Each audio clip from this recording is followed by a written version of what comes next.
আরেকটা দেখেন হলো ওয়ালটনের 12 সেফটি ফ্রিজ। 12 সিফটি, এটার দরজাটা দেখেন একদম গর্জিয়াস একটা ফ্রিজ। যারা নতুন ফ্রিজ কিনতে পারতেছেন না কিন্তু এটা নতুনের মতো লাগবে তাদের জন্য ভাই, ভিতরে দেখান। দেখাচ্ছি, এটা হলো উপরে ডিপ, নিচে নরমাল। ঠান্ডা মাটা চেক করছেন তো? হ্যাঁ চেক করছি, এটা আগে অফ করে দেওয়া হয়েছে। আচ্ছা, কন্ডিশন দেখেন ভিতরে একদম ফ্রেশ কন্ডিশন আছে। আচ্ছা, এটা হচ্ছে হলো নরমাল। নরমাল, মাশাআল্লাহ। আর এই যে দরজার সাইডটা দেখেন। দেখেন ওকে, ওয়ালটনের। ওয়ালটনের। এটা দাম চাচ্ছি ভাই 20,000 টাকা। 20,000 ভাই?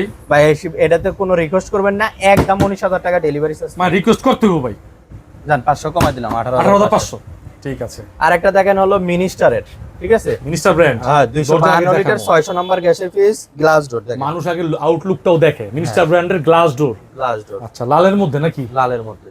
ভিতরে দেখান। ডিপ, অনেক বড় ডিপ, নিচে নরমাল। ডিপটা হচ্ছে নরমালের চেয়ে বড়। হ্যাঁ নরমালের চেয়ে বড়। এই যাদের দেখেন বেশি কত বড় ফ্রিজ। যারা বড় ডিপ দরকার তারা এটা নিতে পারেন। মাশাআল্লাহ। এটা কিন্তু এমনি পানি উঠে যাবে, ঠিক আছে, উঠে গেছে। আর এই পাশে হচ্ছে হলো যে আপনার দরজার সাইড। আচ্ছা, এর দাম চাচ্ছি ভাই 22,000 টাকা।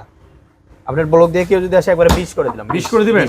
আর এর নিচে করতে হবে ভাই? জান 19 করে দিচ্ছি। 19 ডেলিভারি চার্জ ফ্রি।